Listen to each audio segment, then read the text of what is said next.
Trump hat die Waffenruhe mit dem Iran jetzt auf unbestimmte Zeit verlängert.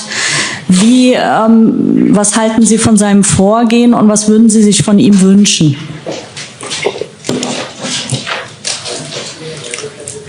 As I said in my speech,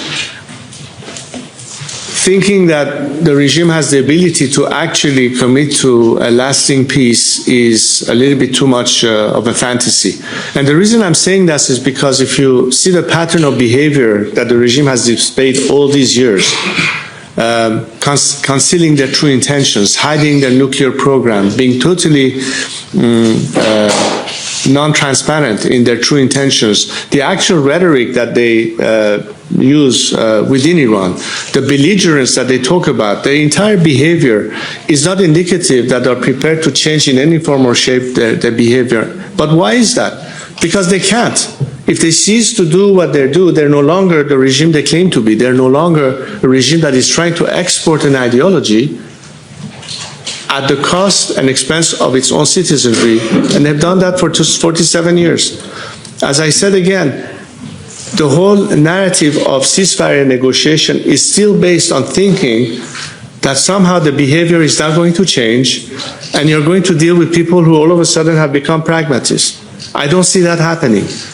I'm not saying that diplomacy should not be given a chance, but I think diplomacy has been given enough chance, and every time it has had setbacks.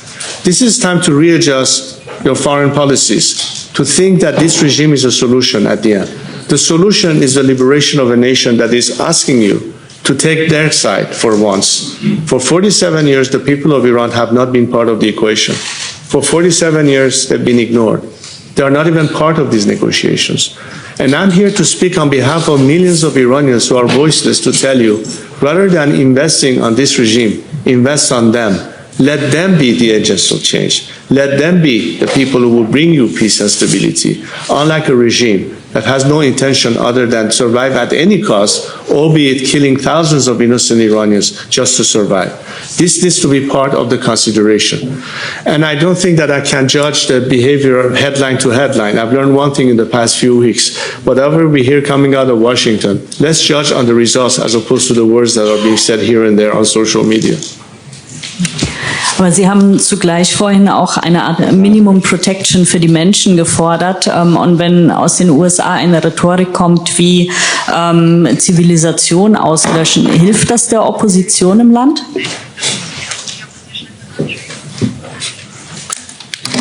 You know, Iran is a country with 25 centuries worth of civilization.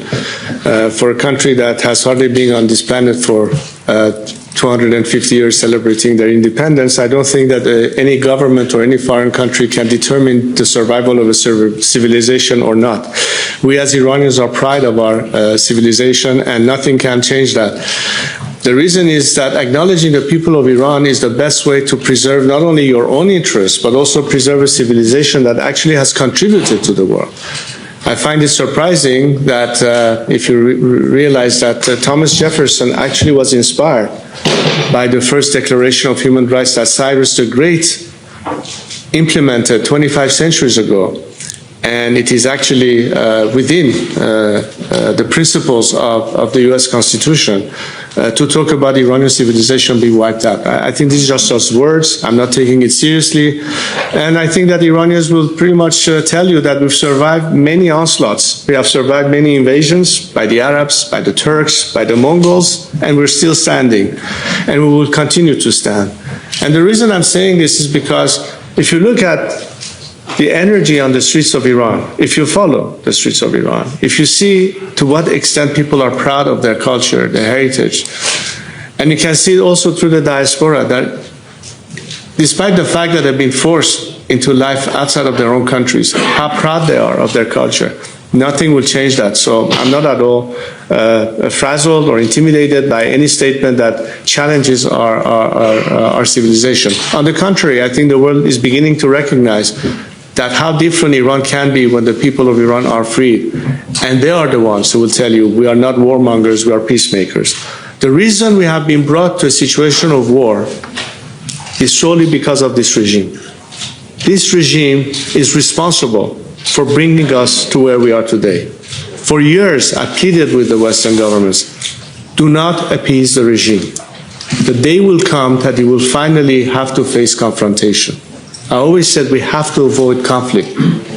But the continued policy of appeasement has led us to a point that now we are facing actual war. The responsibility is solely on that of the regime. So the world should not add insult to injury by punishing the Iranian people. The world should stand with the Iranian people and help us put an end to this regime. That's the war that is going on. Remember what I first said in my speech. There's a war going on, the war of the regime against the Iranian people. Now the regime is trying to deflect attention and push the narrative as if they are the victims all of a sudden, and the world is against them. No. They are the first culprit in bringing us to a situation of conflict. The sooner this regime is gone, the conflict will end also. Not by means of negotiation with the remnants of this regime, but by helping the Iranian people overcome and topple this regime.